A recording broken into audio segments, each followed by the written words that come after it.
Hello and welcome to the Island Lamb. I'm Diane. This is episode 49. I'm still in the Virgin Islands and I wanted to take a little bit of time to come back to you and give you an update as to how we're doing here and how our knitting is going. I hope you're well. I hope you're all taking care of yourselves, and I'm very fortunate to be here. This is very slow living here.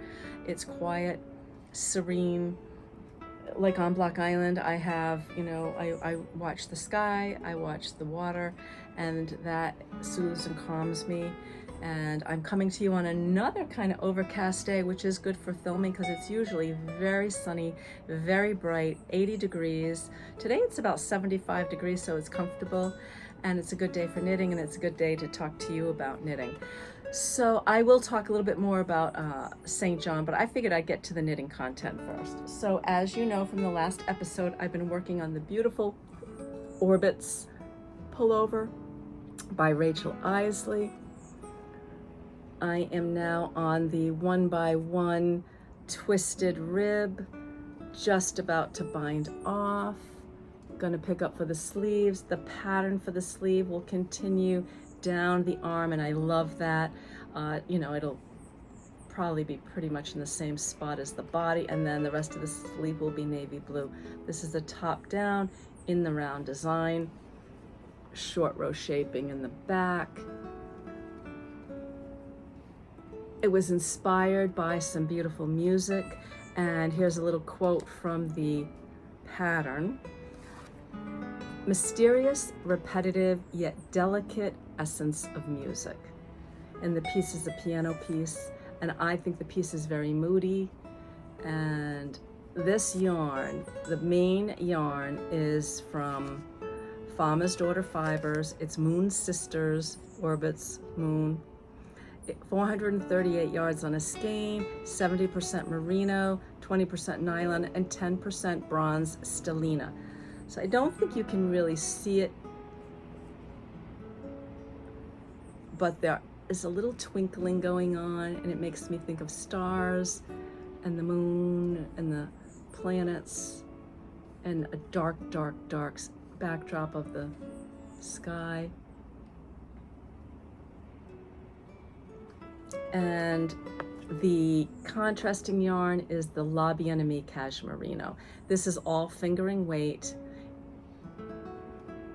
I have so enjoyed knitting on this, and I'm not knitting like at the speed that I normally knit on, again, because some days it's hot. It could get a little humid. It's a little humid this morning because we've had some rain, but I'm taking my time and just enjoying the process. Well, that's really all the knitting I've done. However, a couple of weeks ago, we went over to St. John, and we spent a week over on St. John, which is only a 15-minute ferry ride from St. Thomas. And while we were there, we were waiting to check in, so we were just sort of sitting by the pool, and we'd had lunch, and we were just sitting and relaxing and people watching.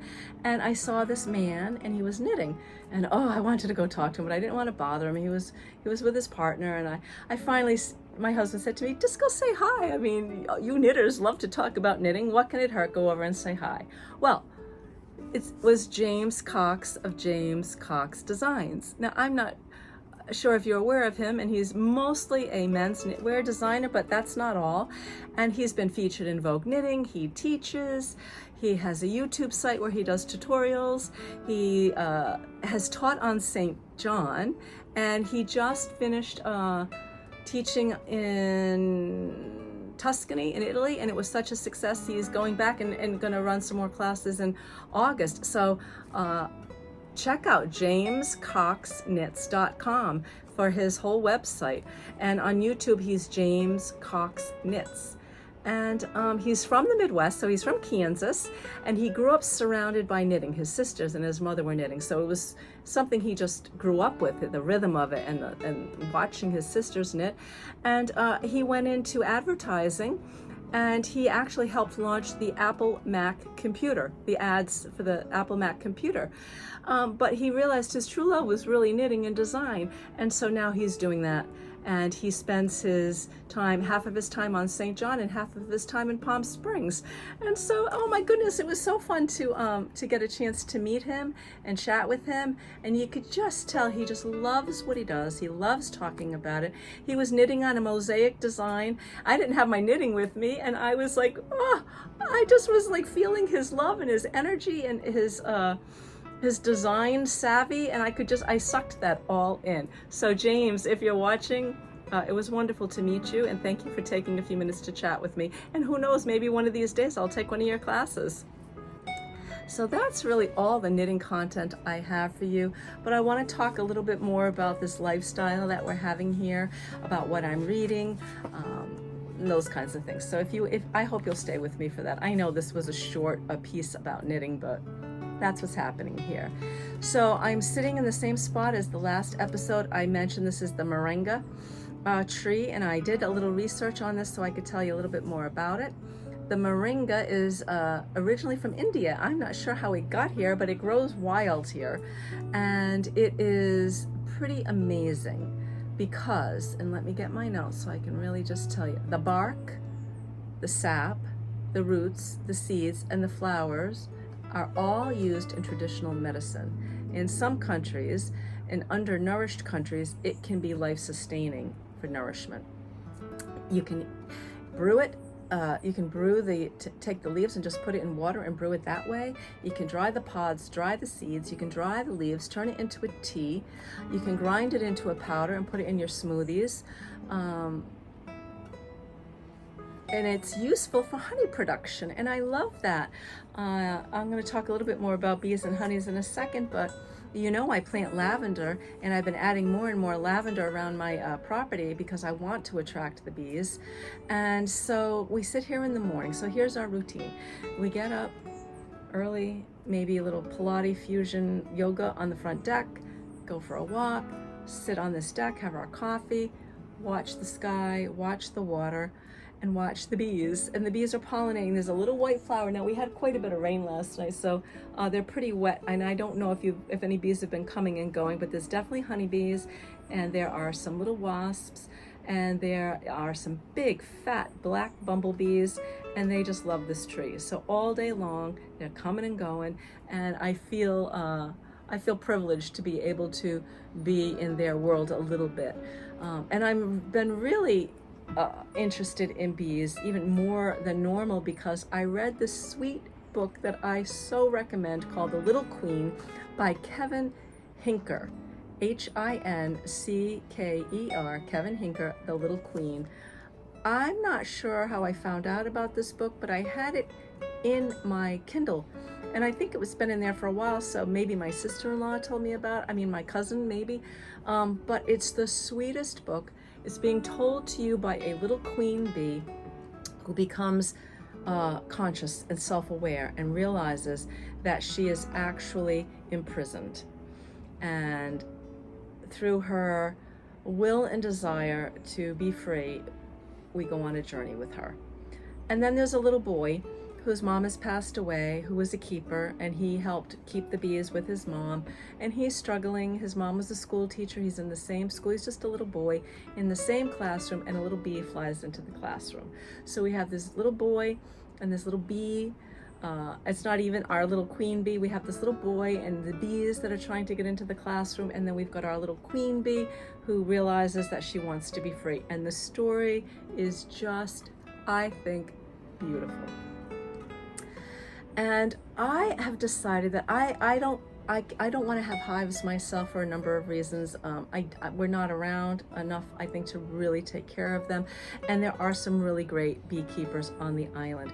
But I would like to go over and spend a little time, maybe. I know some of them do tours, and I would like to see a little bit more and learn a little bit more. And so I did go online, and I looked at some YouTube little films on people who keep bees and tried to learn a little bit more about their lifestyle. And I just love that the queen is in charge, and she has her helpers, and she has her drones, and that whole society fascinates me so. And we did buy some local honey. We're putting it on our yogurt every morning. So that's one book that I would definitely recommend. The other book, and I think it just was interesting the way these two books came together for me at the same time, is called Remarkably Bright Creatures by Shelby Van Pelt. Shelby Van Pelt. And I do believe my cousin told me about this one. So here's another story being told to us, but this time it's being told to us by an octopus who's living in a tank in an aquarium. A very bright, incredibly bright, remarkable octopus. And the story about the octopus, and also the story about this woman whose husband passed away, who's living alone, whose grown children, are gone, and a little story there. I said her grown children are gone, but that's not true. Her grown son died.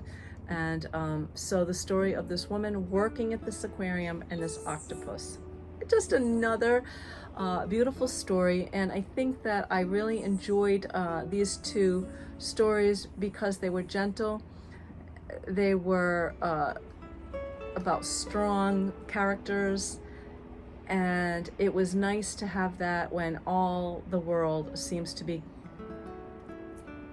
crazy right now. And I didn't want to watch news, and I didn't want to get caught up in the daily breaking news. And these two books in this beautiful place have given me peace and calm and hope. Okay, what else can I tell you? So as you know, I celebrated a birthday here, and our friends came out and they stayed for a month, and then another set of friends were here for a few weeks. And so we went out for my birthday dinner, and our friends also took us out on a sunset sail. And I think at the end of this video, I'll leave a photo of the four of us on this beautiful monohull sailing around between St. John and St. Thomas, and then coming in for sunset. That was a really beautiful night. Thank you, Mary Lou and Rich, for sharing that evening with us. So let's see, what else can I tell you? Things are good at home. I've been in touch with Mom either every day or every other day.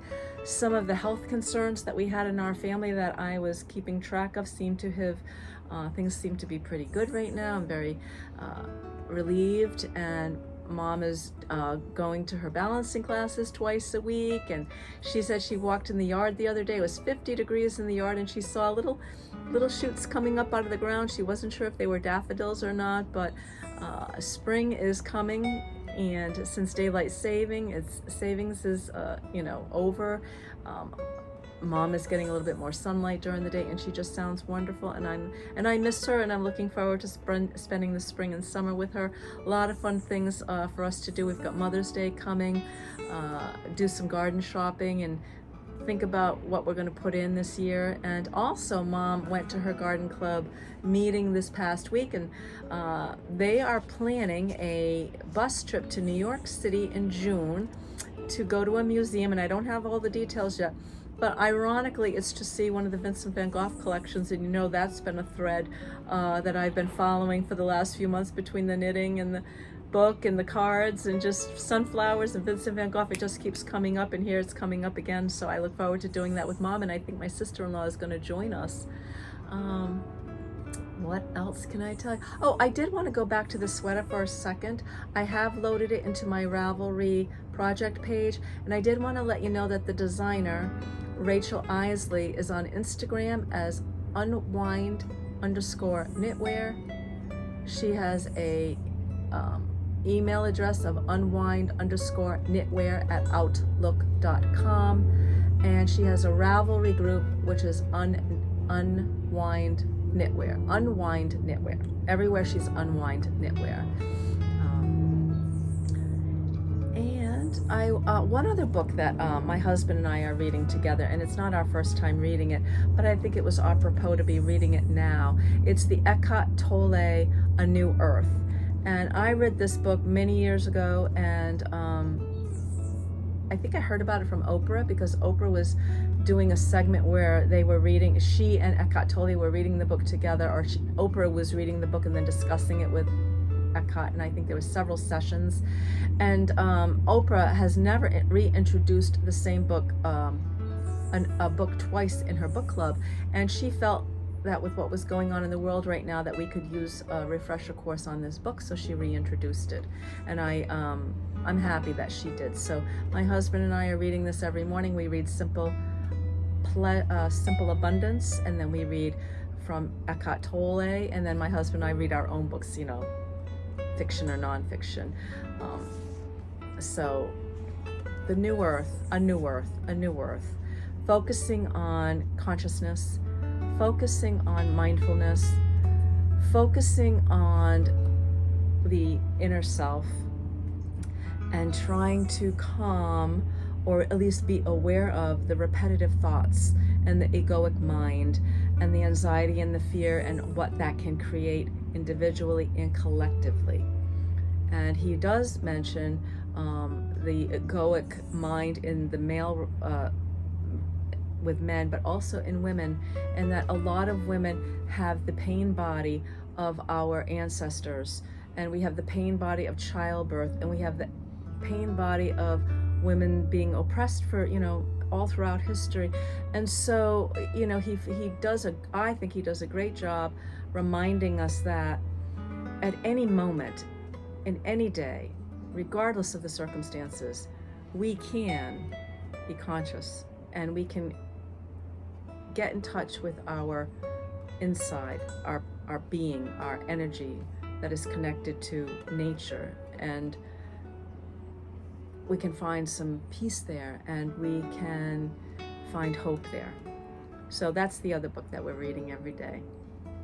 So I want to thank you for tuning in, and I'm not sure how this will be edited, because I was having so much trouble getting the last episode up. I didn't even, all of a sudden it said it's been loaded, and I was like, oh, well, I didn't even really finish editing it, but it went up. So I hope this will get up into YouTube, and I think the next time I come to you will probably be from Block Island.